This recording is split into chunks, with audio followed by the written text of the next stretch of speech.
All right, welcome to Best of the Bracket. I am your host, Derek Gutierrez.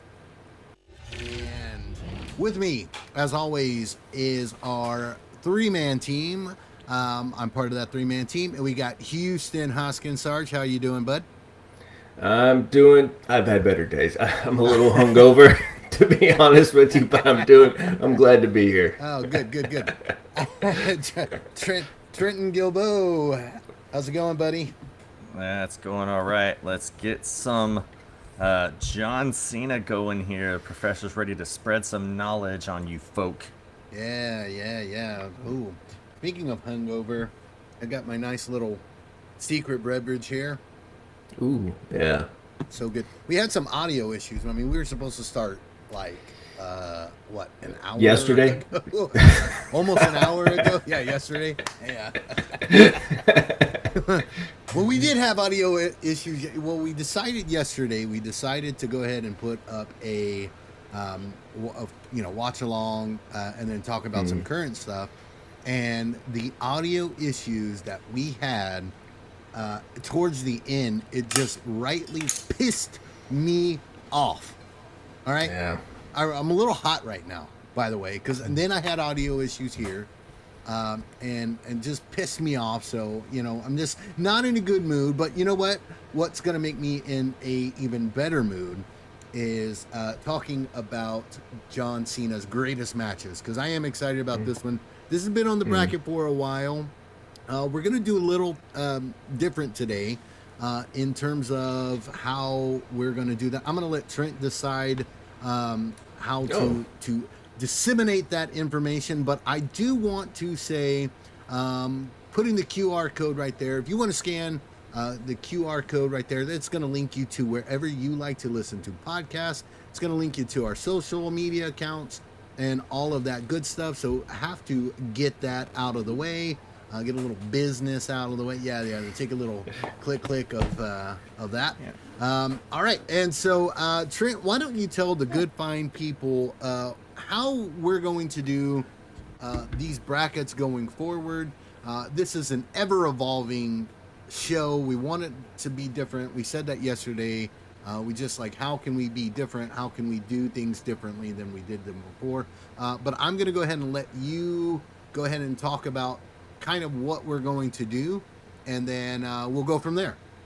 All right. So this was something I came up with. That's why Derek is graciously letting me explain this. So we are all about eliminating bias on this show and showing some favoritism. Now, we do have some of our favorite things, favorite towns, as we mentioned before, but the thing that I was wanting people to know was that we set up these brackets off of this generator that we use, but I could sit here and say it all the time, and maybe a few people believe me, but so the concept I wanted to come up with, and I talked with Derek about this, is why don't we create the bracket live on air so that people see that we don't manipulate these brackets with certain matchups facing each other, so that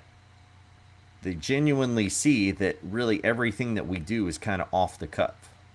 So what Derek did, and one of the things that we've created, is we have created a spinner, is what we're going to call it. The spinner has each of the 8 matches that we put are deemed as John Cena's best match, and Inspired by the spinner belt itself. that's exactly why we did this. I put that John on the Cena screen spinner. We create a spinner of our own, and so with these matches, with the click of a button, when the spinner lands on a match, that match is going to go into one of the slots in our bracket, and we're going to do this live on the air right now for you people to see that there is no way that we rig these things up.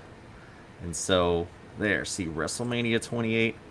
And so now what I'm going to do, and Derek, if you follow me on there, All right. Let me I follow that. am going to put WrestleMania 28 in the top part of the bracket. And there you see right there, top left-hand corner. All right, and so now we go back to the spinner, and we do this moving forward. And so that is how we are going to set up our bracket. And then what we're going to do, a little bit different than what we've done before, is we're going to go ahead and discuss these matches just before we complete the bracket, so that we are not going to have a matchup per se right out of the gate like we traditionally have done. We're going to try something different here. We're going to discuss these matches as best as we can with our analysis, and then we're going to go to that spinner, and we're going to let that spinner create the bracket after we have given our analysis of each of the matches. And then we will go and begin eliminating matches in that bracket format. Everybody follow that? Sarge, I know that's the first time you're hearing of this, so... Yeah, this is all news to me. But, I'm just top talent. So easy an infantryman can do it. I think I got it. So. This is what happens when you miss a scheduled time slot. Told you I was drinking. Which was very important, okay? Very important. Yeah, so we're going to discuss the matches beforehand. You're going to see at the bottom of the screen, right next to the scrolling text, there's a whole bunch of zeros. I am going to take that. I'm going to refresh that. It is going to give us 5 minutes to discuss these matches. Will we need 5 minutes to discuss every single match? Maybe not. Maybe so.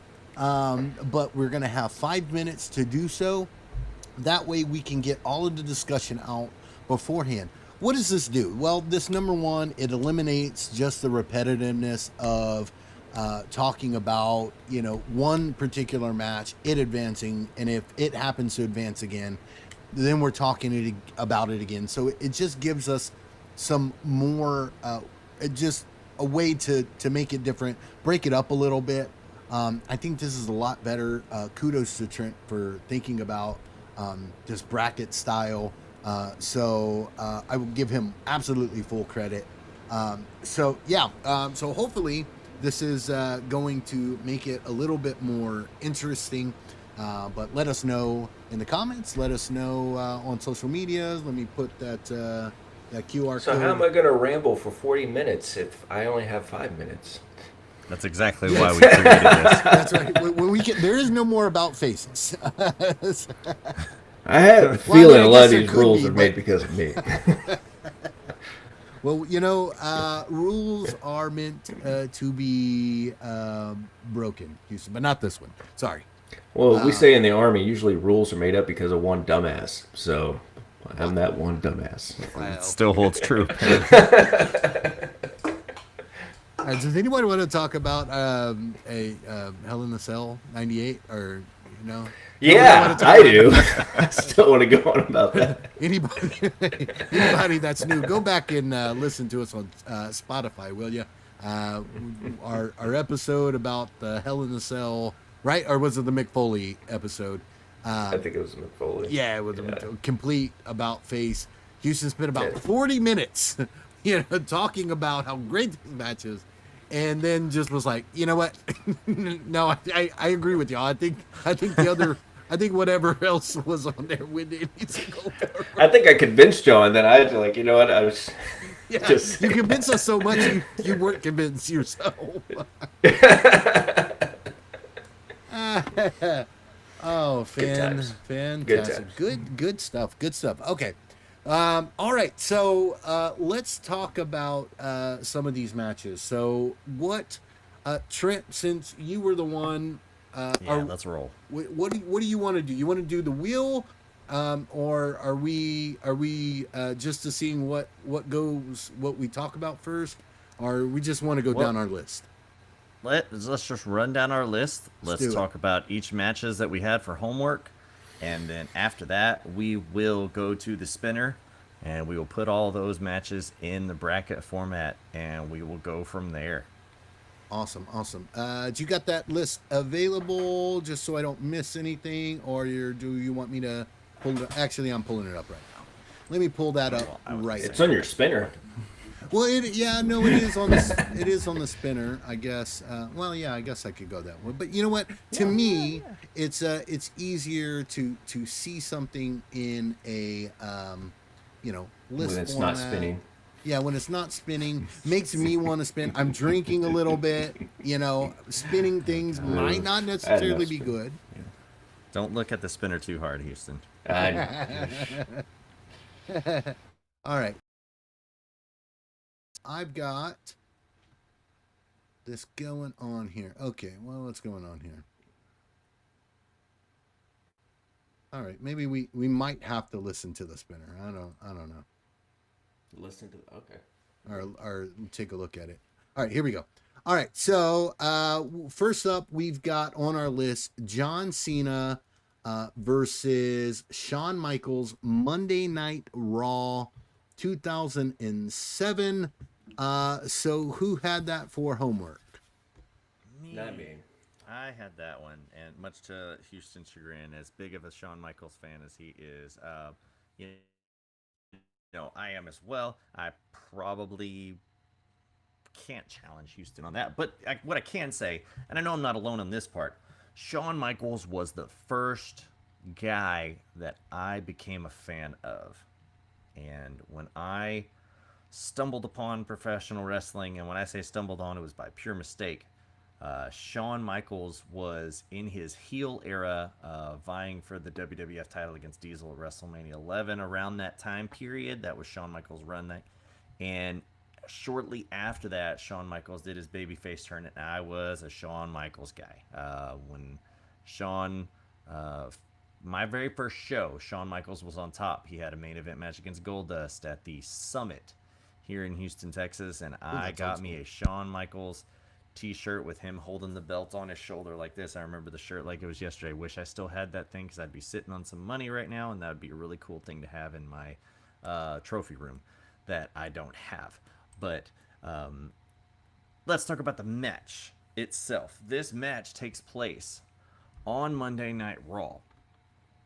It is the go-home show to Backlash that year. Now, Shawn Michaels and John Cena just had their WrestleMania main event match a few weeks prior, WrestleMania 23. And they are not having a match at Backlash. That main event match at Backlash is a triple threat match for the WWE title between John Cena, Edge, and Randy Orton. But for some reason, we have a match in the main event slot of the Go Home Monday Night Raw that does nothing to further the main event match for the pay-per-view, which sounds absolutely preposterous, but here we are. Now, knowing what I know and what I've read in the past about Shawn Michaels, he was not a fan of their WrestleMania main event match. And if you go back and actually watch the match itself, John Cena extends his hand for a post-match handshake, and which in the story, in the storyline, Shawn Michaels was supposed to, but because he was just so upset of how the match went, he legitimately did not shake his hand on purpose. Didn't feel like John Cena sold enough, and didn't do as well as what he felt like he could have for that main event match. Now, in story, Shawn Michaels has this challenge to John Cena. Says, you know what? It isn't about the title for me anymore. It's about knowing that I can beat you, that I'm better than you, and I can do it. I just need to prove it to myself and to everybody else that I can.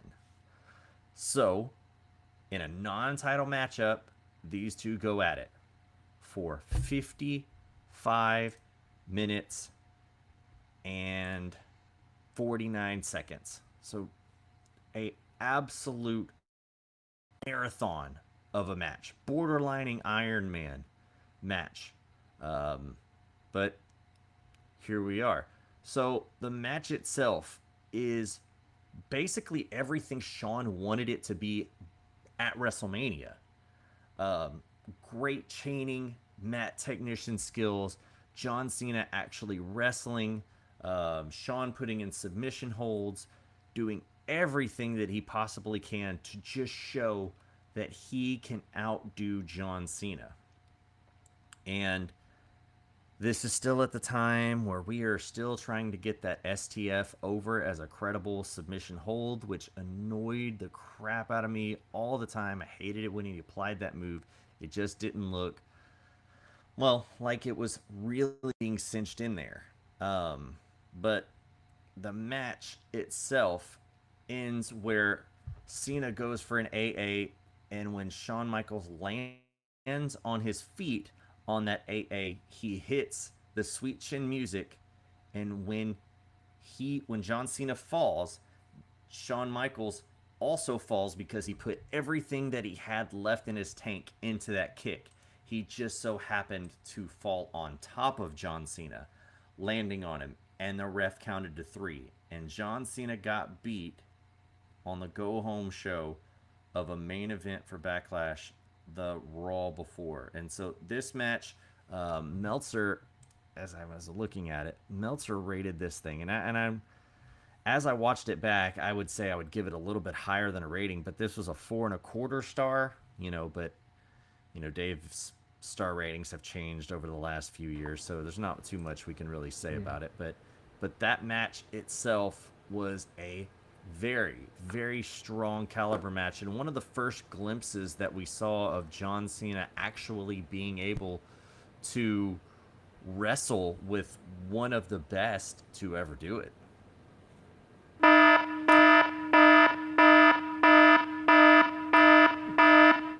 All right. Well, that was time. So that was Monday Night Raw, John Cena versus Shawn Michaels. Next up, we're going to talk about SummerSlam 2003, John Cena versus Daniel Bryan. This was my homework. Let me say how fantastic this match was. Oh, let me refresh this. I don't want to be accused of favoritism because I'm controlling the clock here. That's what we're all about here. Yeah. Favoritism. Eliminating it all. Oh, eliminating it all. Okay. Yeah. Mm-hmm. So John Cena was able to choose his opponent for SummerSlam here in 2013. This was a time where Daniel Bryan was over like Rover. The crowd absolutely loved and wanted Daniel Bryan to be on top of the mountain, right? We wanted him to be on top of the world. And it seemed like the powers to be stacked the deck against a Daniel Bryan, right? And the crowd was not having it. This crowd was, it wasn't because, I think this wasn't necessarily an anti-Cena crowd as we have seen before. This was just a pro Daniel Bryan crowd. This crowd wanted it so bad that they would have sacrificed their left testicle for it. Okay, so yes. We wanted Daniel Bryan to become champ. They had a great back and forth. John Cena proved here, and even the commentary team hinted at being out wrestled, and Daniel Bryan's such a great wrestler. Even the crowd was like, you can't wrestle, kind of almost at the start of the match. Well, I think John Cena really took that to like, okay, I can't wrestle. Well, I'm going to show you sons of bitches. And like you said, I think you said this, it might have been off air, but he has to have the right dancing partner. Well, let's say they made magic. He had the right dancing partner for SummerSlam. It was absolutely fantastic. A lot of moves, a lot of reversals, a lot of hitting the big moves and then being able to kick out of those, or submission moves, getting out of the submission moves. John Cena was legitimately hurt going into this match. So he has a sleeve on his elbow, and it was from some kind of tricep injury or something, and it was making his elbow swell up. So he was legitimately hurt here. So they were able to play on that a little bit, which what I thought it told a really good story. Daniel Bryan actually was targeting it, if you will. So I think that, you know, they told a great story in the ring. I think Dave Meltzer, if you care about that, they gave it 4.5 star, 4.75. I want to say this was an excellent match. I don't know about 5 star. Because I think it could have done a little, you know, more, maybe a little bit, but whatever. It was so good. You know, I'm not going to argue that. It was very good. Daniel Bryan ends up winning the match. I don't know if we want to talk about what happened afterwards, essentially, but I think it has to deal with, you know, the overall match, you know. And so John Cena, it looks like he's kind of getting the upper hand on Daniel Bryan, and then Daniel Bryan turns it in, you know, turns it back on to where, you know, it looks like maybe he's going to go the distance with John Cena and maybe overcome all odds. Vince McMahon and John Laurinaitis come out, and then Cena gets, you know, in the STFU, gets Daniel Bryan in the submission hold, and Vince goes, ring the bell. Or am I getting my matches mixed up? I might be getting my matches mixed up. I think I'm getting my Money in the Bank match. Sorry. I'm going off the cuff. I wrote notes here, and then when I had audio issues, it didn't save any of it. So yeah. But anyways, Cena was adamant about you know, being able to out wrestle, or at least wrestle Daniel Bryan, because Daniel Bryan even at this point is known for being a wrestler. He's a wrestler's wrestler, right? Finally does it. Daniel Bryan gets the win here. Triple H ultimately turns, and I was trying to look, when I was looking in this match, I was trying to see if we were able to notice if Triple H was either gonna turn or not. I didn't notice it. He got cashed in on by Randy Orton, which that is what it is, and we'll talk about that, I'm sure, at another time. But it was such a great match, and really deserving of all the accolades. So I went over my time. Correctly, I think even when Daniel Bryan won, the pyro was going off, and Daniel Bryan was taken aback by it, and Triple H came up and kind of hugged him like, it's okay, we should celebrate, you know, kind of thing. Yeah, that's so, right. Yeah. Okay. It was good stuff. And he got that running knee over John Cena. You know, that was the first time. Oh, and that came out of nowhere, actually. That, like, I was not expecting, I mean, like, watching it live, I was not expecting that running knee. And then he won, and I was like, oh, holy crap. That really okay. was a surprise for everybody. So let me just say, okay, because I went over time like a lot. So let me just go ahead. The next match was Kurt Angle, No Way Out. I had that match. So this one I don't need 5 minutes for this one. So I'm just going to do a couple minutes. This match was good. Kurt Angle put on a wrestling clinic, and he took John Cena to the limit in this match. And if anyone can recall, this match was a bracket style tournament to declare the number one contender for WrestleMania 21. So Kurt Angle goes into the finals against Cena. This match was phenomenal. When I say that these guys, like, I saw glimpses, which was really cool. I saw glimpses of John Cena, what he would eventually become, right? With the shoulder block, tackle of the 5 moves of doom. But at this time, we, the crowd, were eating up the 5 moves of doom. We were eating up John Cena. We love John Cena. John Cena could do no wrong. But let me tell you, Kurt Angle made John Cena work for this win. Kurt Angle was giving suplexes. He was hitting hard. At one point in time, I think he really did clock John Cena, and you could tell that he got clocked. Kurt Angle was okay. I'm not going to win here, but you know what? You are going to work for that win, and ultimately, John Cena did win. Through some kind of, and I didn't think it needed to be as long as it was, the match. I mean, I think it could have been a little tad shorter, but it is for a number one contender. So, that match was just a wrestling clinic, and kudos to Kurt Angle, because he put John Cena through the ringer, and you could tell. John Cena was fighting for his life there. So that was Kurt Angle, No Way Out 2005, which goes into CM Punk Money in the Bank 2011, and I did have that match. We might need to start the clock on this one. Yeah, that one, this one, this one could take a minute. We could take some time with this one if we really want to push it. That's okay. Yeah, this one is okay. I'm gonna start the timer here.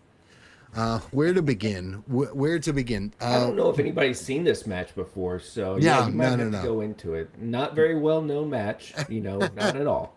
I'll say this one. Okay, so Money in the Bank 2011, Chicago. That's where it emanated from, Chicago. Okay, so this was a point in time where CM Punk's contract legitimately was coming up. They put that in the storyline of, Money in the Bank's going to be CM Punk's last match. It's in Chicago. Will he walk away as champion? Or whatnot. When I say that this crowd was pro CM Punk, my God, were they ever for CM Punk? These guys were doing basic wrestling moves, leapfrog, shoulder tackle. This crowd was coming unglued for just basic moves. And then these guys started out small, right? Nothing really too big in the beginning. Everything was, we're going to start out basic wrestling, going to do some chin locks, going to do some shoulder tackles, we're going to do some leapfrogs. And it built up from this wrestling match. They built and they layered everything on, and it was just beautiful how they told a story in the ring. At one point in time, it looked like both of these guys couldn't stand because they were fighting each other so much. There was, CM Punk. Let me just side note here. CM Punk was the antithesis of what John Cena was, right? John Cena, this corporate guy, he's the face of the company. CM Punk is this guy who is the voice of the voiceless, right? He's not supposed to be the guy on top, but he is. And he is right here in Money in the Bank. And the crowd absolutely loves CM Punk, especially in Chicago. And this was right, I want to say, this era of CM Punk, and this was right before Cult of Personality. I want to say that this was the best CM Punk, really, during this time frame, and really up until he left WWE. I mean, this guy was an animal in the ring, and this match, I cannot say. I mean, this 5 stars. I knew the outcome. I absolutely knew the outcome of this match, and I still was on the seat of my chair. I was just on the edge of it, and I was invested. And that's a damn good match. If you can take somebody who already knows the outcome and make them feel like they're watching it for the first time, or they're, I hope he wins kind of. I completely forgot. I was invested in this match. So, I cannot say as many. This is where Vince McMahon comes out with John Laurinaitis and tries to screw Punk. And Cena's like, no, it's not. If he's going to beat me, he's going to beat me. but he's not going to beat me this way.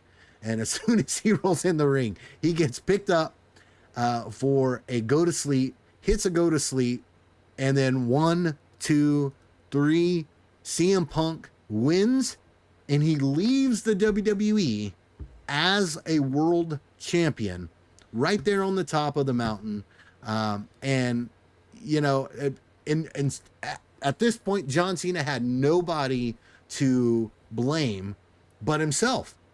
You know, I mean, like he had the opportunity to beat CM Punk, but yet he decided to not take the help of, you know, of Vince McMahon. And, you know, he took the eye off the ball. I mean, and that's such great storytelling right there, too. It's like you had him beat, but you got out of the ring to make sure this guy doesn't get screwed. And then as soon as you get back into the ring, well, then, you know, there you go. You screwed yourself, John, you know. But us CM Punk fans, and especially those fans in Chicago, absolutely gave absolutely no shites. And that's my time. All right, so next we've got JBL. So John Cena versus JBL, Judgment Day 2005 in an I Quit match. So I believe, Houston, you had that match, correct? Yep, I had that one. Join the conversation, Star. Yeah. I'm tired of talking. Well, you got 3 in a row, that's why. Yeah, oh my God. But this was one that when I wanted to watch this one because I've heard a lot of things. I don't remember watching this live.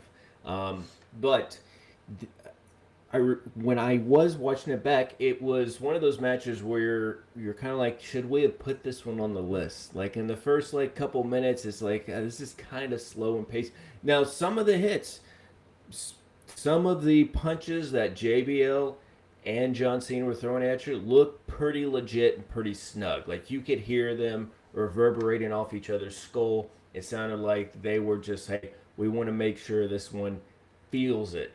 And so kind of slow, methodical, kind of like a JBL match, you know, but it's hard hitting. You know, it's kind of clunky in certain spots, you know, because it is still early John Cena. He's not as refined. But when it really picks up is in the match when JBL brings out a chair and he knocks the ever-loving shit out of John Cena right in the head. And from then on out, it was just a bloodbath. And when I say bloodbath, I mean, it looked like John Cena was just covered in tomato sauce, but it was just his blood. I don't know how he did not pass out. I would relate this to the JBL Eddie Guerrero match. But after that, they had my attention, and it was just a fun slobber knocker of a match from then on out, where they went all around the arena, and several times JBL just choking John Cena, telling him to tap out. The one odd part was I think he was on top of the tables, and he had him down for a pile driver. JBL had John Cena down for a pile driver, and he told the ref to ask him. So he shoved it between his legs, JBL's legs, and John Cena's saying, I don't quit, while in between JBL's legs. That was kind of weird, kind of awkward. I wouldn't have chose that point in time to do that. I would have just done the spot and then asked him. But, you know, but anyways, continuing on, they battled all around the arena. They battled to the outside where, you know, of course you have JBL's limo out there. And so they're battling on top of that. They had I think it was like a flatbed truck out there or something like that, and they were fighting on top of that.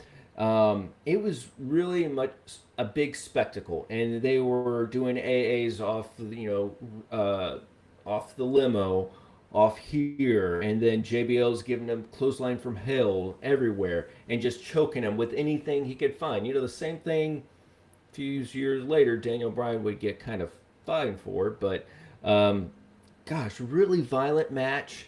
And then it came down at the very end. John Cena ripped off a piece of the limo, or it was a exhaust pipe, and was threatening to hit JBL with it. And JBL finally was like, all right, I had enough. I quit. And like a good old baby face, John Cena respected that, and still proceeded to beat him up with the exhaust pipe and throwing him through a plate glass window. So good stuff, a lot of fun, bloody match. Yeah.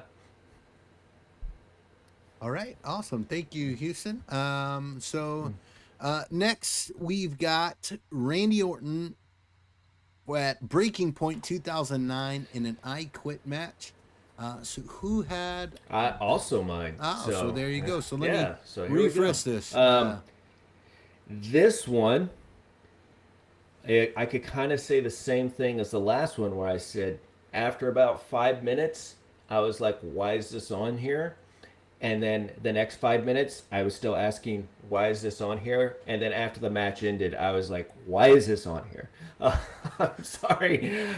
Randy Orton, John Cena had so many freaking matches, and if you've seen one, you've seen them all. Like John Cena and Randy Orton are definitely one of those that can have great matches, but both of them need different dancing partners to have those matches. Okay, it's just the way it is. I'm sure they've had some other really bangers, but this was so slow and plotting and methodical, and spent a lot of times in just putting handcuffs in different places and then asking them, "Do you quit?" And then just slowly beating them and wearing them down. And I could not be bothered to be interested in this. I don't know. This one just didn't scratch the itch for me. This one was just Randy Orton being Randy Orton. Let's do a headlock. And then, you know what? Let's do another headlock. You know what will get him excited? How about a wrist lock? There you go. Way to go, Randy. You're a legend. And I heard somebody say the other day, Randy Orton is an artist. I don't think they've seen this piece of shit. But it definitely was a match to talk about. Randy Orton quit because he was in an STF, which looked a little different because he was wearing handcuffs. But again, the STF doesn't look too threatening. So, yeah, there you go. Well, shit, you saved time. I think I took too much time there. Jesus. Oh god, so yeah, okay, so this is a piece of shit match. Okay, great. All right, so no, what's my not idea for the next show is gonna work then. Okay. What's that? Well, you'll have to tune in next time and find out. I think this is just trying to stump Houston. Just throw some random shit at him. All right, so next we've got John Cena versus Batista, and Extreme Rules 2010 Last Man Standing match. Trent, I believe you had this match, correct? Yeah, this was my other one. So all right, buddy, let me refresh and go. I am going to kind of agree with you. You know, as you said at the beginning with the JBL match, like the first 5 minutes, I wasn't sure why we put this one in here, but you know, you have John Cena and Batista, you know, two guys that epitomize the ruthless aggression period, top superstars on both their respective brands at the time, but we never really got to see those two guys clash. And so at that point in time, we had gotten WrestleMania 26, Batista and John Cena.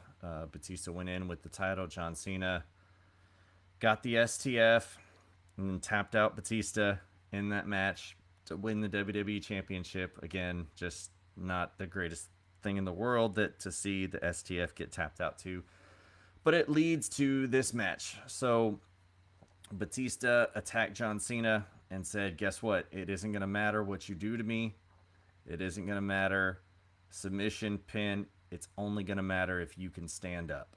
And so we have this last man standing match. And these guys, for the first few minutes, as I said, it was a little slow, trying to get one up on each other.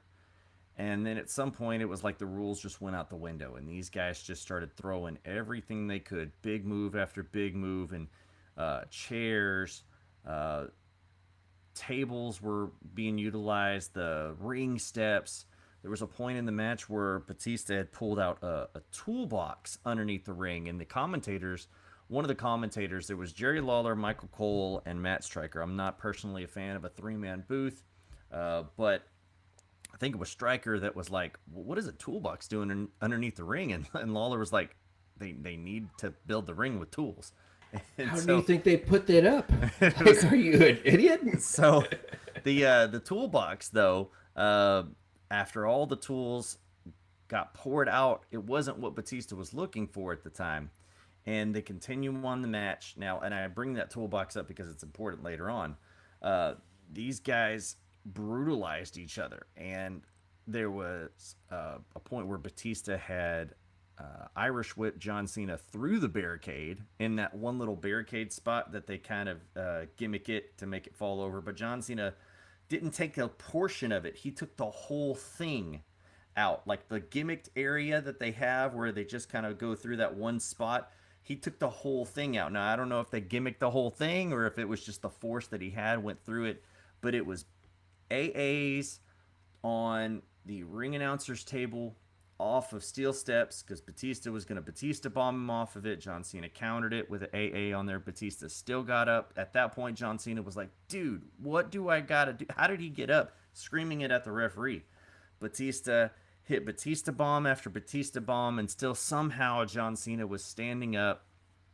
And even the last Batista bomb was through a table, and John Cena, right at the last second, as he always did, managed to stand up.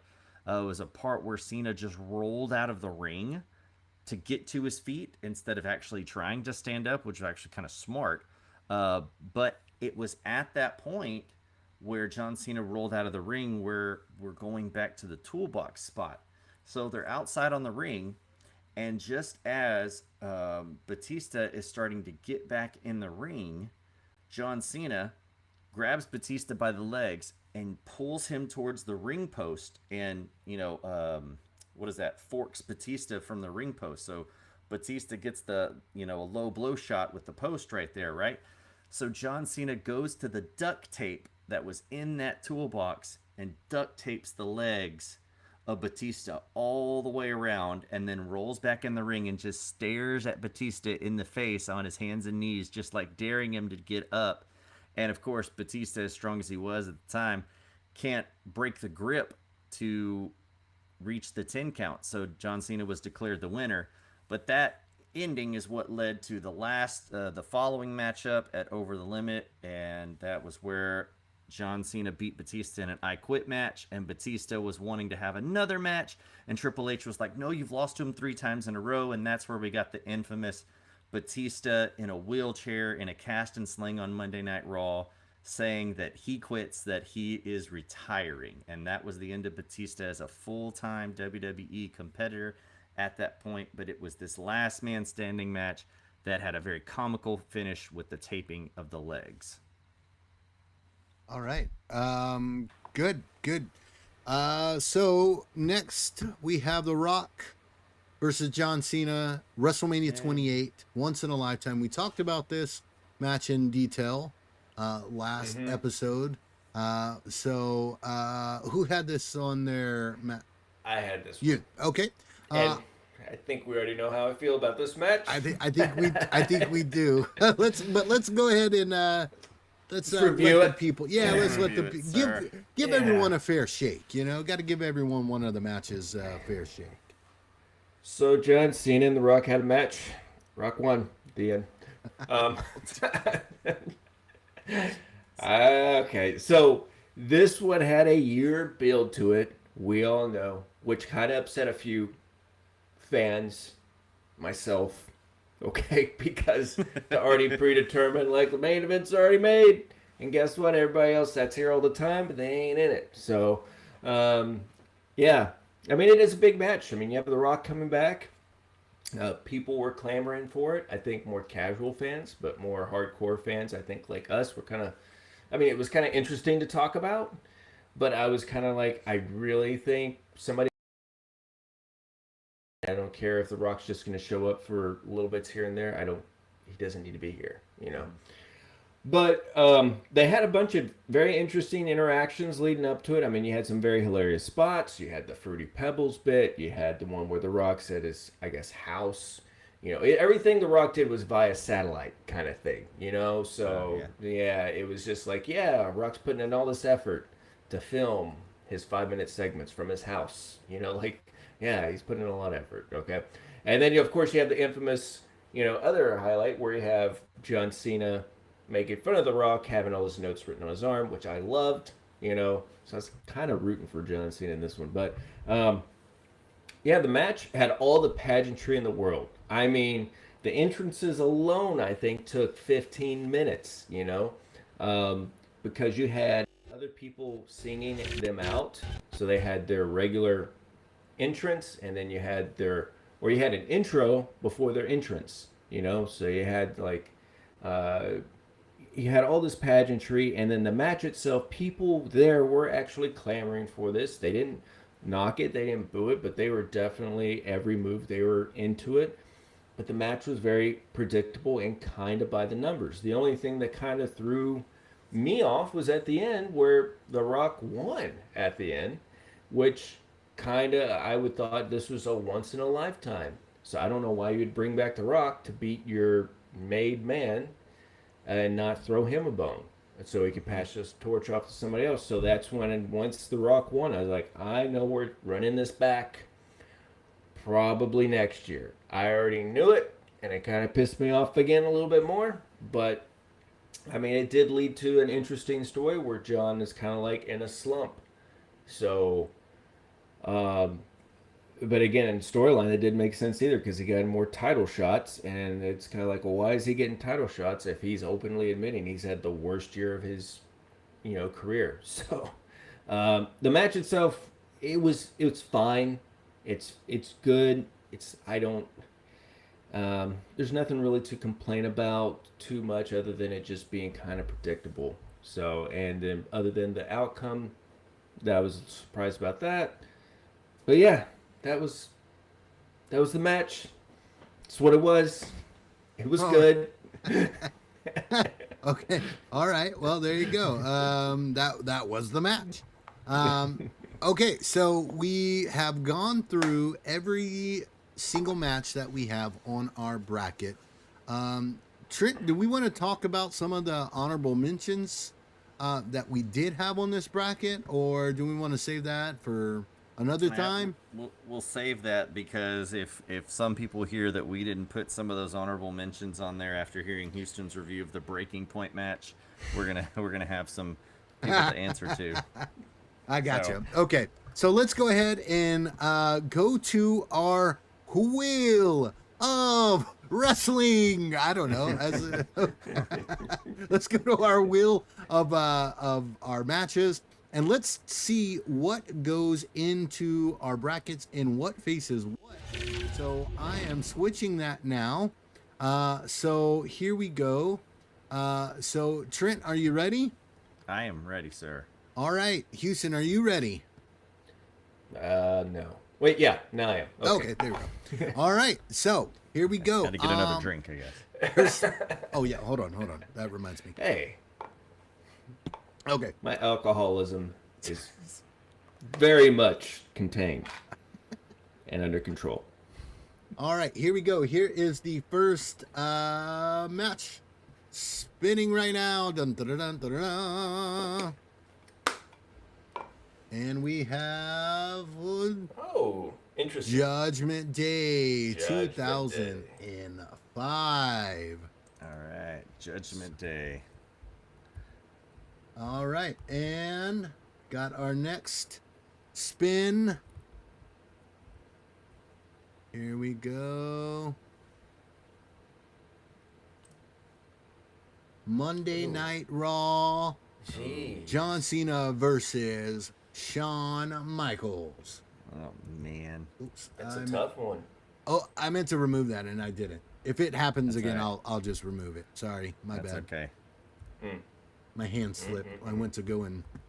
All right. All right. Slacker. Breaking Point 09. Well, I know who's winning that one. Whoever is next.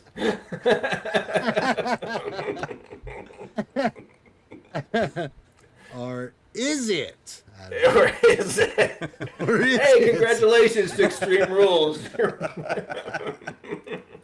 Oh man.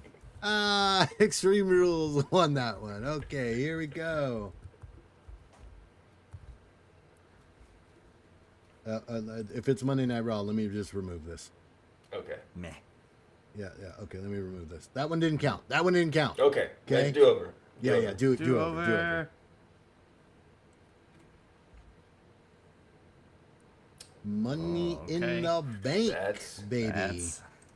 If it's SummerSlam, that's going to be a hard one. Well, let's see. Well, let's see if Houston just spoke that into existence. I probably did. Nope. No, NWO 2005. And no, not the faction, because they died in 2002. All right, so we know the last two are going to be SummerSlam 2013 going up against WrestleMania 28. Let's go ahead and change to that bracket right there. Okay, and we can see those updated. So we have Judgment Day going up against Monday Night Raw. We have Breaking Point going up against Extreme Rules. We've got Money in the Bank going up against No Way Out 05. We've got SummerSlam 2013 going up against WrestleMania 28, which Trent is writing that on the bracket as we speak. Go. All right. So there we go. I like There's the our wheel. bracket, gentlemen. There we go. I just like doing it that way so that our viewers can see that we create the bracket live in action as we go along. And now that we have discussed and analyzed each of these matches, you know, there's really no more need to discuss too much more about them. Now we've got what they're up against, so let's just start knocking them down and declaring a winner here and see if we can figure out John Cena's greatest match according to our bracket here. All right. So, well, let's say, who wants to go first? We'll say that. Who wants to go first? Judgment Day, in Monday Night Raw with Shawn Michaels. For me, if it was me, I'm gonna go ahead and pick the Shawn Michaels match for me because number one, 55 minutes. I remember watching this match live. I remember we getting through a commercial break. I'm like, okay, and then you get through two, and you're like, okay. It's just kind of unheard of to put that match, that kind of match, on a cable television show. And try and keep people's attention span. But I'll tell you, that match was so good, it did. It did just that. Yeah. So for me, I'm gonna go ahead and go with the Monday Night Raw match, John Cena versus Shawn Michaels. Houston, what say you? Oh, well, being the natural Shawn Michaels mark that I am, I still want to give all the credit in the world to JBL and the Judgment, because like I said, that was a fun match. I was pleasantly surprised, and I think it did a lot of great things for John Cena and JBL. I think it got them both over, as I think JBL was a legitimate threat and a legitimate heavy, championship contender. And so I think all those things about that match, but Shawn Michaels and John Cena tearing it up for 55 minutes. And I think this is one of the few cases where I think the commercial breaks helped the match a little bit, because it kind of gave you a little break, all right, kind of breather, and then bring back in. But it's hard to keep an attention span for that long, but god damn, that was a great match. I still remember watching it too, so yeah. All right. I mean, not that it matters, Trent, but do you concur? Do you not concur? Do you think they're going to go for the bloodbath? Yeah, go for the bloodbath. No. So I was going to pick Raw on HBK anyway, and it's very telling to have a match be as great as it was and go as long, 55 minutes, and hold people's attention and interest when there's no special stipulations to it. The title wasn't even on the line. and still this match is highly regarded. Now, if it would have been a title match, I could understand people wanting to continue to watch it, but it wasn't, and yet it still did that. So this match, for me, in comparison to the one it's up against, was going to be the one I picked anyway, but you guys went ahead and made it irrelevant on my end, so thank you for making my job easy here. All right, so that was a Stone Cold approves, by the way. So that was unanimous decision. The following contest is scheduled for one fall. All right, so we've got Breaking Point going up against Extreme Rules.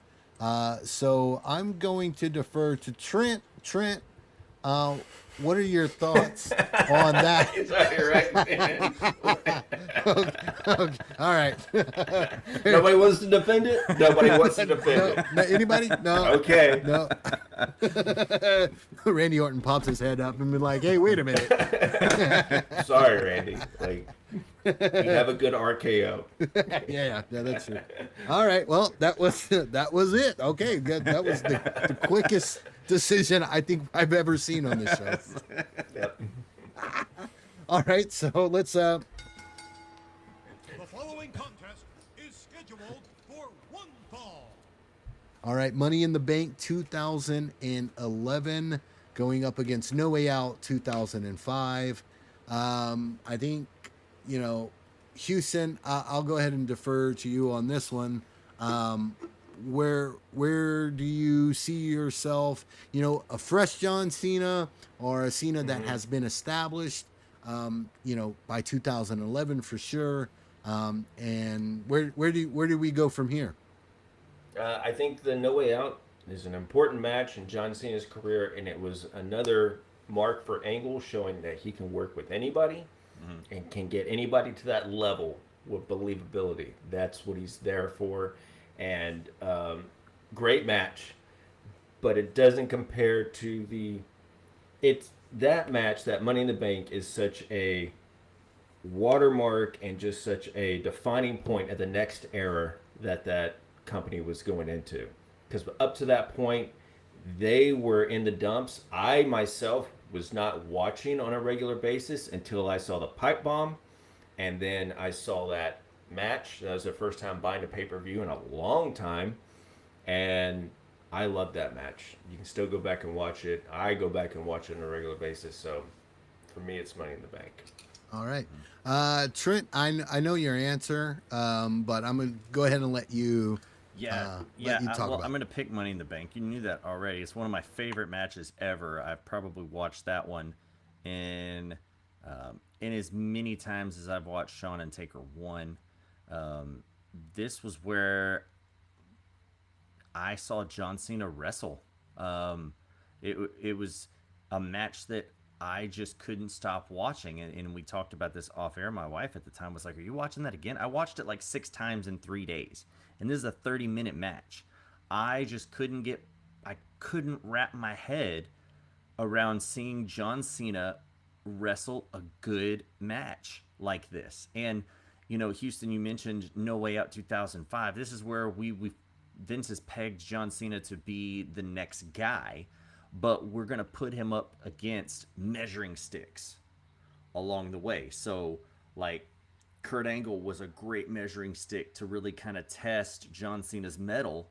No gold medal pun right there, but like his mettle of, is this guy the right choice, someone that we can run with? And after performing with Kurt Angle and seeing what he could do with a legend, that at that time, that was where they were like, okay, we can run with this guy. But as far as John Cena's wrestling ability at that point, when we're talking about these two matches right here, it was far clear and away for me the Money in the Bank match with Punk.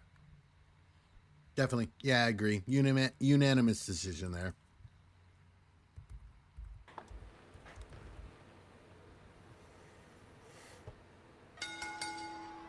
The following contest is scheduled for one fall. All right, so for our last matchup that we have on the first round bracket, we got SummerSlam 2013 going up against WrestleMania 28. This one, I think we can argue a little bit more, just because that SummerSlam match was so good. You had the crowd wanting for Daniel Bryan to win. I mean, we were salivating at the mouth for a Daniel Bryan to win. But WrestleMania 28, I don't want to. I know we kind of. I mean, I don't want to say glossed over because in the last episode we talked a lot about it. But this crowd was into WrestleMania 28. Almost is just as much as the SummerSlam match.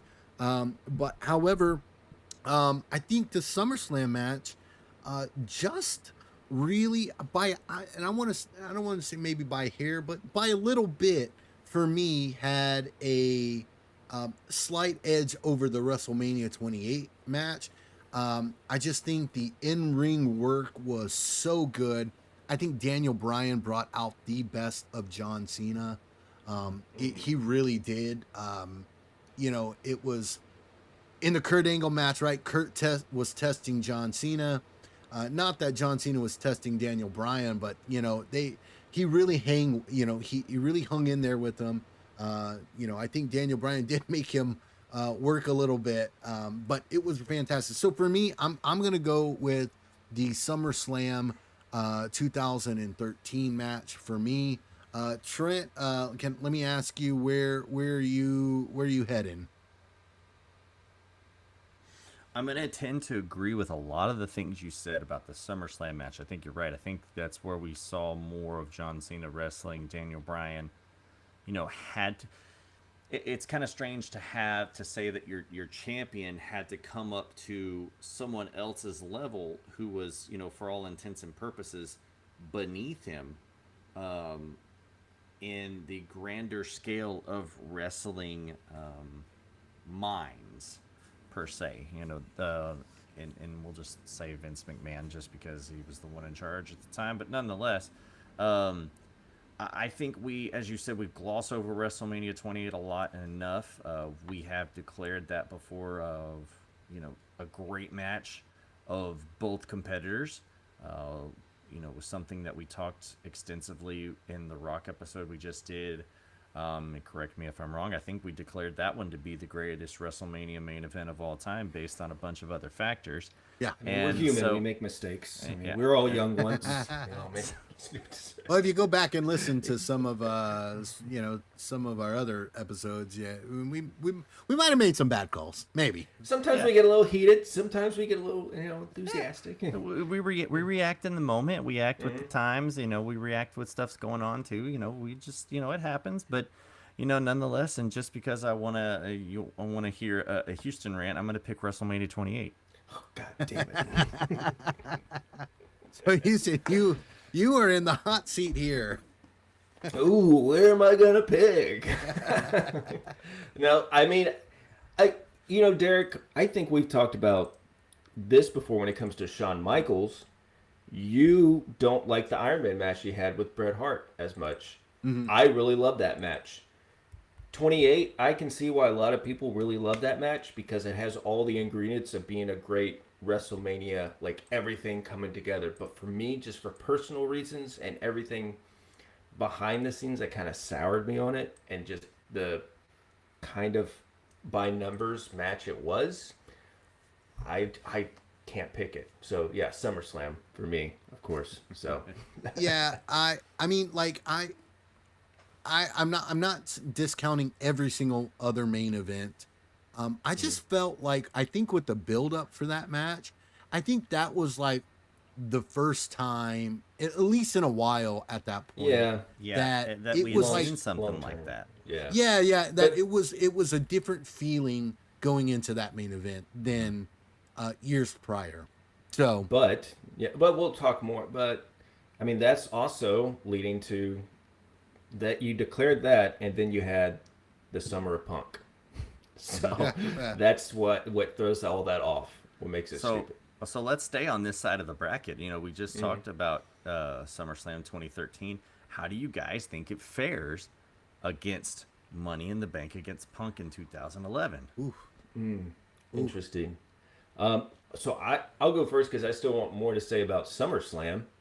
I still remember the build up to this. I don't know if y'all remember this part where you had all the superstars lined up on Raw, and they left it to John Cena. John Cena, you can pick anybody you want to face at SummerSlam, and he was going through all the ones I could pick. He's like, I could pick Jinder Mahal. I could pick this guy. Pick RVD. But everybody knew who they wanted to pick. Everybody was chanting yes, and they methodically or strategically planted Daniel Bryan in the back, and he's like, my choice is simple. I'm going to choose Daniel Bryan. And the crowd came alive, and that's who they wanted. He was in the back, and he came charging out there. And I think it was a good storyline for Daniel Bryan. And again, this is a change, turning over a new leaf for John Cena, where now he's making stars. He just did it with Punk, and now he's about to make one with Daniel Bryan, because he's not going to make the same mistakes that he did with Nexus when he could make stars. And he would continue to do this later on.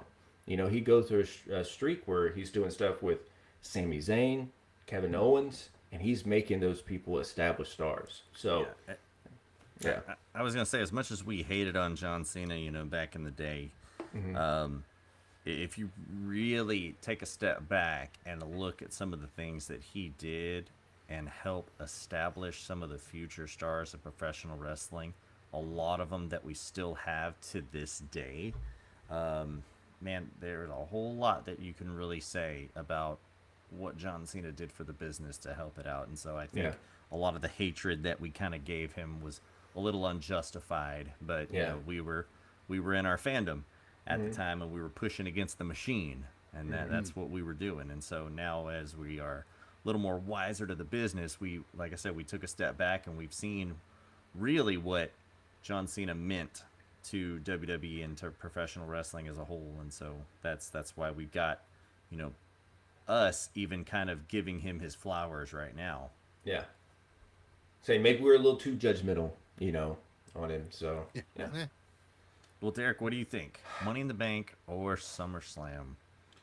I mean, both crowds. I think this was. I knew this match was going to come down, to these matches. Honestly, I thought these were going to go into the final some way, somehow. But the way it looked, we're not working this damn thing. So we're having this hard conversation now. So, you have a CM Punk anti-establishment, voice of the voiceless. You had a moment to where it was like an open secret that this could have changed the business, right? There was no WCW at this point. There was no AEW at this point. There was TNA. What would he have done with the belt? However, there's still New Japan. There's still a possibility that we could have saw that WWE title on another brand, right? There was that thing, So I don't know where to go, because even the Daniel Bryan match, I honestly, I was shocked when he won. With the Punk thing, I was shocked because his contract was expiring, but I want to say that I was more shocked with the Daniel Bryan match, because both of them are wrestling clinics. Really, honestly. I think I was more shocked with the match with Daniel Bryan because it was Daniel Bryan. That was who we wanted. And at this point in time, Vince kind of gotten, he got used to not listening to us at this point. Yeah. And so when Daniel Bryan finally raised his hands in the air with that title belt, we were like, yes. And then Vince fucked us, and because he likes to, right? He likes to fuck us. That's old. Yeah. Multiple people have said that about his employees. He likes to fuck fans over the most. Oh my God. Too So soon. yeah, too soon. No, it's never too soon. I don't Never have too my. soon. Let the man die. Yeah. So, anyways, I, I want to say I'm gonna go ahead and go with the SummerSlam match. I think because I, I think that there was more shock in a Daniel Bryan winning, um, and I could be wrong on that. I mean, and that's going to be up for debate, I think. But I Well, think that's what we for do on here. my side of things, I think there was more shock with the Yeah. Daniel Bryan thing. So I'm gonna throw it to you, Trent. Though Yeah. let's see what do you say goes over in your opinion, Money in the Bank or Well, SummerSlam? I think you're correct on the SummerSlam match. The thing for me that I still to this day can't really hold on or let go of, I mean, is that I saw John Cena in the ring for 30 plus minutes wrestle and perform, and not just perform, but like perform like a wrestler. Yeah. Not perform like a WWE superstar, perform like a wrestler in the Money in the Bank match. I was alongside a whole bunch of other people that were tired of seeing Super Cena for years. And years is what we're talking. At least 5 plus up to this point. And we still had it for another like 6 after this. But we were getting a little bit more, as I said, ways of him putting people over that were younger and newer to WWE at that time. But um, as close as it is, I'm going to give the nod to the Money in the Bank match in this one. It is a personal favorite of mine, yes. I will admittedly say so with that one. Uh, Up against the SummerSlam is a fabulous match. And if I were going to be giving these things star rankings, it would probably be like a 5 star and a 4 3/4 star type of closeness in ratings for me. But I'm gonna take my Money in the Bank match on this pick. Okay. All right. So I Right. guess that leaves me. This is a hard one because It it is. really can go both ways. I would say they're both 5 star matches. I mean, Right. they're just neck and neck. Um, this SummerSlam match is going to be more, I think, a technical masterpiece from bell to bell. Um, but if you're looking at the grand scheme of things and everything that came after this, I think the Money in the Bank is going to be the match that sets forth everything else that's going to happen afterwards as far as the direction we're going to go.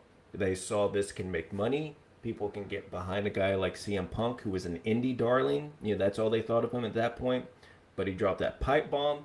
He has this match. And now they're like, maybe there's something here with these smaller guys who can wrestle. Because that's where we Maybe get so. Daniel Bryan. And that's where Kevin Owens comes in, and that's where Sami Zayn comes in, and all these other guys who come in after. I think this is like sets the table for everybody. Yeah, and I'm gonna pause you right there, and I don't mean to interrupt. You said something that I really just wanted to say. Like, you brought up like the Money in the Bank match is what sets up things going forward for the company. But isn't that what the SummerSlam match did as well? By It, Daniel Bryan winning that title off of John Cena, and then we saw Triple H turn on Bryan and Orton cash in, and then going forward, I mean, we had the Yes movement from SummerSlam all the way through to WrestleMania, to the point that Yes movement really kind of altered the plan it for did. WrestleMania. It did. I mean, that is a big impact on it as well. But I think if you don't have Money in the Bank, you don't have SummerSlam. I don't think they would have ever went with as much movement as Daniel Bryan was getting. They might not have taken that chance. Um, but I mean, again, you could go either way. You could flip a coin, and whoever we go with, I think, would be a good winner.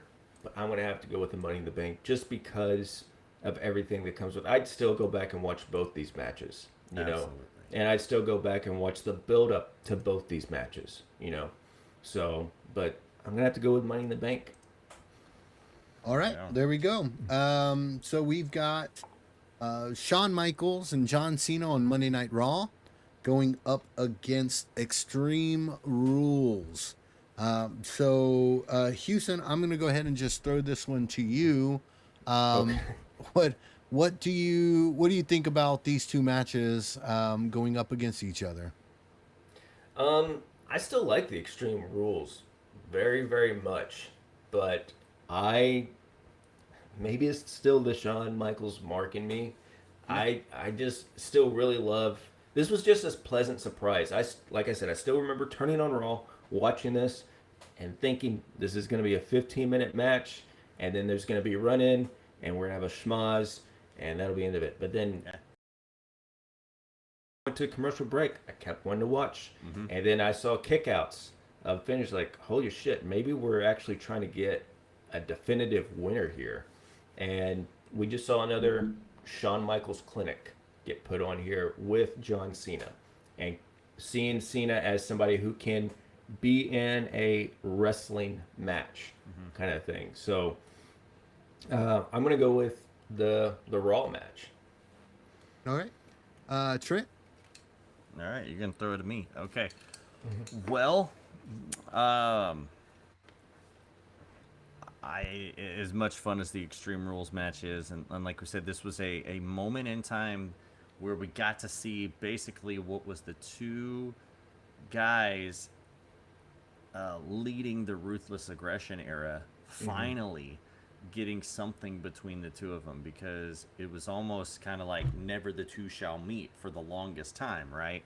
And so now we finally get this, and then it's, Batista's on his way out, as we come to find out years later on. But this is where John Cena really kind of shows, like, it doesn't matter, who you are, what size you are, all that stuff like that. Forget about the Big Show stuff that he might have ended up doing a little bit later on too as well.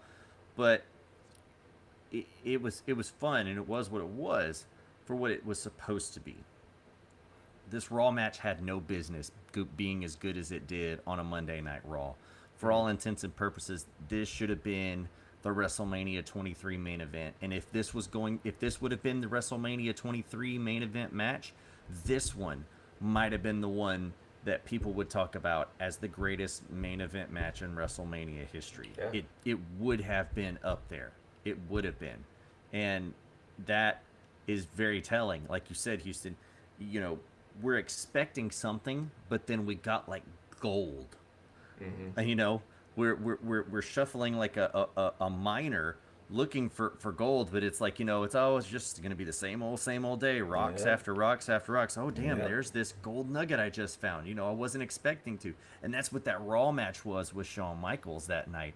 As I mentioned before, this was the match. It was so good, it brought a retired Chris Jericho back to professional wrestling. And that he was like, this is what professional wrestling is. So, in talking about, as you did with the Money in the Bank and the SummerSlam matches, is like, what could it be? And we could play the what if game, and that'd be a whole nother conversation with a lot of these matches. And so, like, that Raw match for me is going to advance into the final. And so, Derek, I'm going to take that. And I don't think that was really something that we were all going to disagree on. So. No, not at all. Not at all. I agree with everything that y'all said. All right, so it is time. It is time. It's final time. The following contest is scheduled for one fall. All right, so we've got Shawn Michaels versus John Cena on Monday Night Raw, going up against Money in the Bank 2011, John Cena versus CM Punk. So, this is tough. This is where you get to where it is a tough match. Houston, where do we even begin here? I mean, I feel like every time we get to a finals, that's my answer. That's my question. This is why we do this, though. It's like, this is what we bargained for. This is why we created the show. It's difficult decisions. And this is yet another difficult decision that needs to be made. And we've talked about these matches. We talked about what we liked, what we didn't like, blah, blah, blah. And now it's just come to, all right, you've got one versus the other. Which one do you go with? So, Houston, take the lead on it, man. Jesus. Well, uh, I will say, I think, how do we look at these to compare them? What's going to highlight more of John Cena's ability? Yeah, Because some people see that Money in Bank as a CM Punk match, but I'm going to argue um, this showed everybody that Cena. Well, I mean, even the Raw match showed everybody Cena can wrestle, but uh, I think this shows more of Cena's ability, which I think he'll become more known for, is Cena's ability to make stars. I think CM Punk had a meteoric rise. I mean, he was already kind of in the main event scene, but he was always the world heavyweight champion and was kind of like on the back burner or middle of the yeah, card. This yeah. But put at him the as time, a. that world heavyweight title at the time though was not in comparison to the I WWE know, Championship. and that's unfortunate because I always favored that one more than the other one. But yeah, this put CM Punk on the map. If CM Punk didn't face John Cena, I don't think this would have meant as much. This showed John Cena can do the job when it's the best for the business kind of thing, and this is just such a cornerstone in the history of wrestling. I don't think you can tell the history of wrestling without telling people about this match as far as Money in the Bank. Um, Raw was a great golden nugget, but that Raw match could still not have happened, and everything could have still got set in place, I Yeah, think. But yeah. God, that was great 55 minutes. But that was a there was nothing building up to there. I mean, there's a little build up to it, but before and after it, the build to Money in the Bank, and everything that you got, the payoff, I think was just excellent. So, and it's a once in a lifetime. That was lightning in a bottle. Really, both of them were too, but I think Money in the Bank is just gonna edge it out. So, All right, Money in the Bank. Now I'm gonna let you Trent, take it, Derek. Go ahead. Nick? No, yeah, I'll go let ahead. I'll let you go. You usually throw to us. I'll let you take this. Okay. Um, I this is so hard, you know. I mean, I like Shawn Michaels. Don't get me wrong, and I'm not the biggest CM Punk fan. You know, I've always been a Brett guy, but Shawn Michaels really has the ability to bring out the absolute very best in someone. Um, there's no denying that. Mm-mm. When the cards align, you know, the stars align, the cards are, you know, what they are. Shawn Michaels can make magic. You know, he wasn't happy with the WrestleMania match, as you said, Trent. But this match is something I think both of these guys can be very proud of. Um, Hmm. you know, so I'm gonna say for my take, I think I'm gonna go with the Shawn Michaels match. Um, and Interesting. what? Yeah, I think this one, you know, it just shows that that match was unexpected. No one expected to go 55 minutes. Um, Mm-hmm. you know, an entire hour of Raw, basically. If you take commercial breaks, you know, I mean, like that's in an entire, you know, hour of Raw. It was so expected, and I really think those guys made magic that night. And Yeah. so yeah, for my pick, I'm going to go ahead and go with the Monday Night Raw match with John Cena and Shawn Michaels. So Wow. Trent, that leaves you in the hot seat, You're in the sir. hot seat. I was being generous because I thought you were gonna go the other way. All right. So, um, so I think, man, at that point with John Cena and Shawn Michaels, you could almost look at it in a way of Shawn passing the torch to John Cena. Um, as we said, Cena had, established veterans that he had stories with, um, for at that point about 2 years. We'll just go WrestleMania 21 to WrestleMania 23 at that point. So a lot of high profile, now Hall of Famers that he's wrestled against that were kind of testing him and being like, all right, if you want to be the guy, you've got to show everyone that you can be the guy, and you've got to look like you can be the guy, and you've got to wrestle like the guy, and all this stuff like that. And I think it was more of just a proving ground for John Cena, and that Raw match was absolutely fantastic. I think that Raw match plays an important role into the Money in the Bank match, because without Shawn being that guy for John Cena, now the tables turn to where John can be that guy for Punk at this current point in time. And so, as I've said, I've watched Money in the Bank numerous times. Honestly, I've watched that Raw match once. I think it was maybe live on air, and it was not something, honestly, like that I immediately had to go back and watch. Now, in discussion, I recall like, oh yeah, that was really good, and then going back and watch it now, like, man, that was really good. But that Money in the Bank match, for me, at the moment it occurred, I had to continue watching it because I couldn't get enough of it. And watching the story and the way John Cena wrestled somebody that we knew, independent wrestling fans knew, was a mat technician outside of WWE. And so, for me, I am going to take the Money in the Bank match for John Cena's greatest match. Okay. All right, so there we go. We've got and going up against what is this? Hold on. Oh my god, it's a cash in. It's a cash in. Oh my gosh, what's happening here? Oh my gosh, it is cash in time. Cash in. The ultimate opportunist, Edge, Oh, jeez. decides to cash in his Money in the Bank, and he says he has to be in the discussion. So we've got John Cena versus Edge, TLC 2009, going up against Money in the Bank 2011. Holy crap. That was unexpected. But, you know, when it comes to the ultimate opportunist, you never know when he's going to strike. You just never know. Trent, tell us about this match, TLC 2009. Look, I remember this match. Wondering why we didn't have this on the list.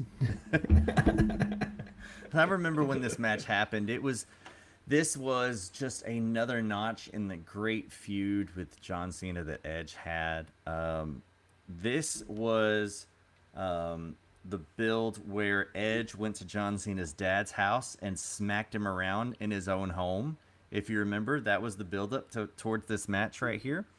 And this they had a match at SummerSlam, and that was in Boston, John Cena's hometown. And Edge won that match in John Cena's hometown. This is where we got the Rated R spinner belt.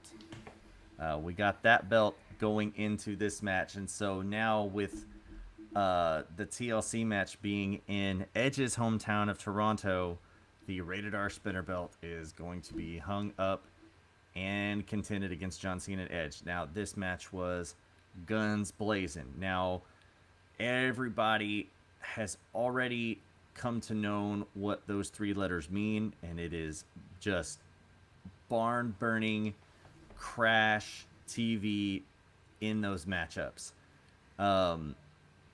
This was no different. Now we're introducing John Cena to Edge's forte.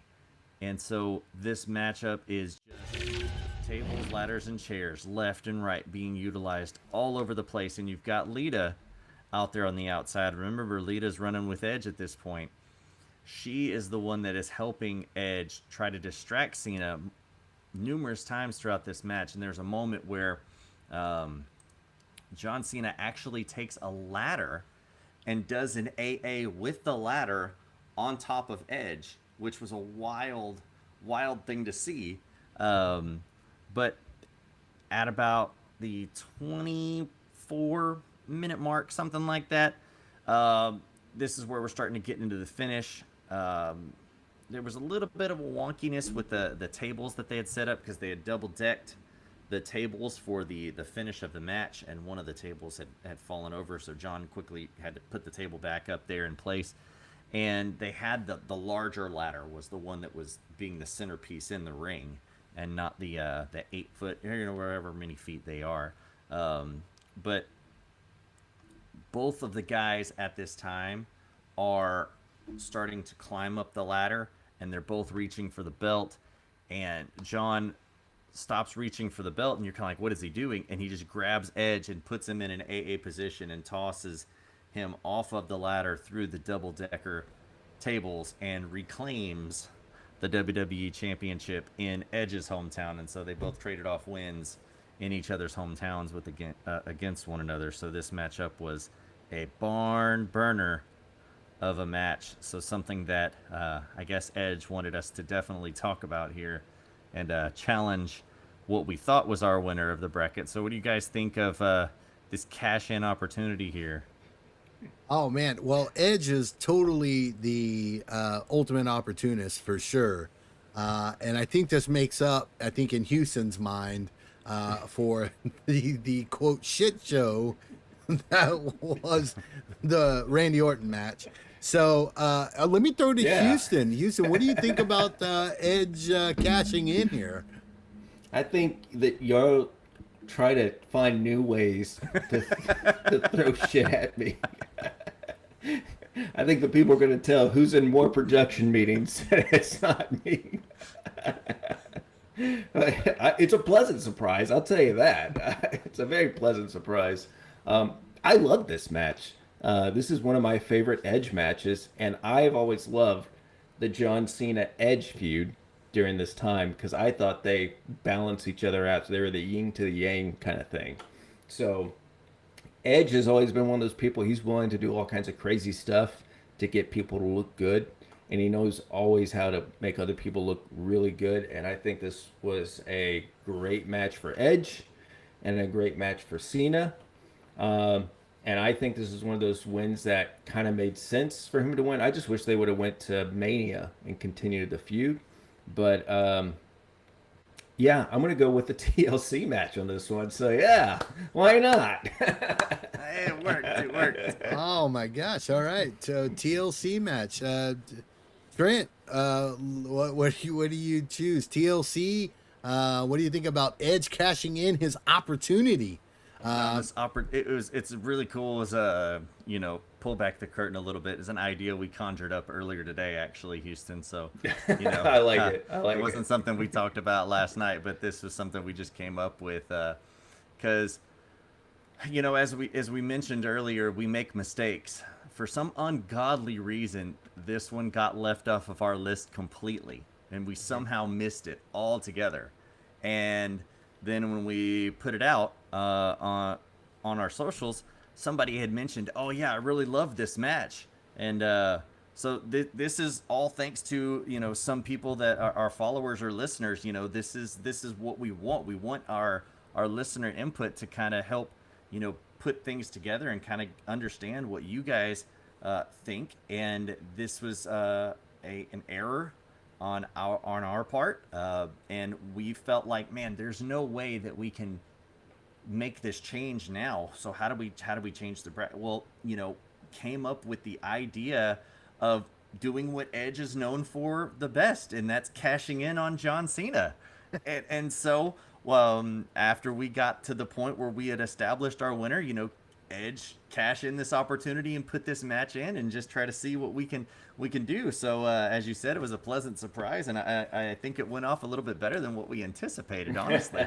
So I'm pleased myself. But as great as I think this match is, but this was a stipulation match, and stipulation matches for me are one thing, but when you have fantastic matches that have just a traditional one-on-one wrestling match, and guys, if you look at it, that was exactly what our two finalists in our bracket were just two straight up one-on-one matches, not the breaking points, the elimination chambers. You know, we didn't have one of those on the bracket, but you know, Extreme Rules, just the one-on-one straight up matches that we've seen John Cena. And as I mentioned before, you know, we crapped on his wrestling ability for so long, but you know, we had two straight up wrestling matches that we narrowed it down. And you know, I'm still gonna stand by my choice on CM Punk. I think the Money in the Bank match for John was still one of his best wrestling matches. In my eyes, I still think it's his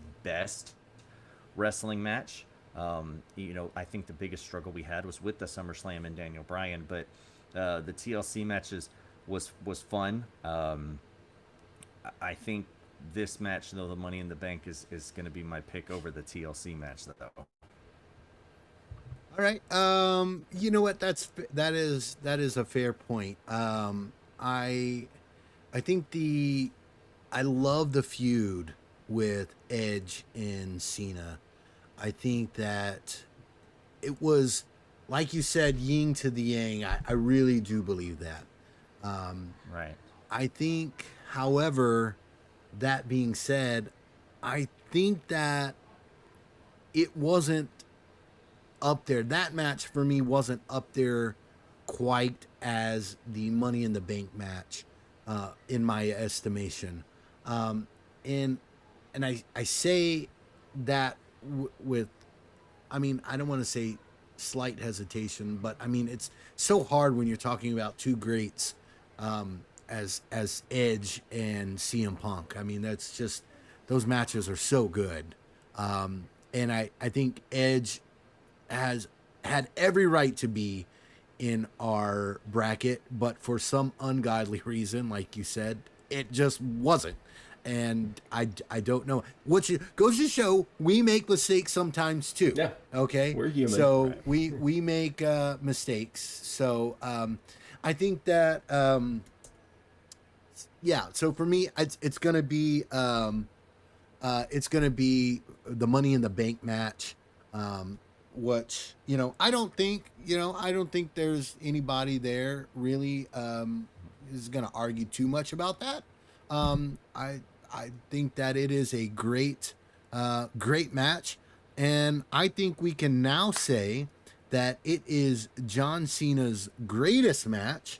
Yeah. So there we go. So we are we've got it. John Cena versus CM Punk, 2011 Money in the Bank. Wins are John Cena's best of the bracket. So we're going to go ahead and wrap things up real quick. Trent, do you have anything to plug before we head out? Just a couple of more, upcoming shows I have. On June 13th, sorry, I had to think about it real quick. Got Texas Contender Series down at Houston Premier Arena. Tickets still available on newtexaspro.com for that. You can watch it live streaming on IWTV at 7:30, I believe, is showtime on that one. And then on June the 23rd at the Pasadena Convention Center, New Texas Pro Wrestling presents Indie Showcase 4. This is a show where a lot of the independent organizations in the state of Texas come together and collaborate on one show, and everybody working together to try and help rise all ships in that tide that is professional wrestling. That's going to be on June the 23rd at Pasadena Convention Center. Tickets available on that as well as on New Texas Pro, so you can check those things out on IWTV when they come up. And that is what I've got going on here in the next month or so as far as shows go. All right, sounds good. Awesome. Hope you check that out. Check all those socials out for tickets. And speaking of shows, our next show is going to be Bret the Hitman Hart, my favorite wrestler. We are going to be talking about Bret the Hitman Hart and what is his greatest match. So I hope you guys are ready. I know I'm going to be ready. And when I say that these matches on here, I don't think I forgot hardly any. I know Bret Hart, he's got a lot of matches, but I think we've narrowed it down to some bangers. So hope to see you guys next time on Best of the Bracket. Have a good night, everyone. We'll see you next time. Cause I don't give a fuck what you say. Yeah, I'ma do shit my way. So you can go kick rocks, I'ma stack bricks up, build what I want to make.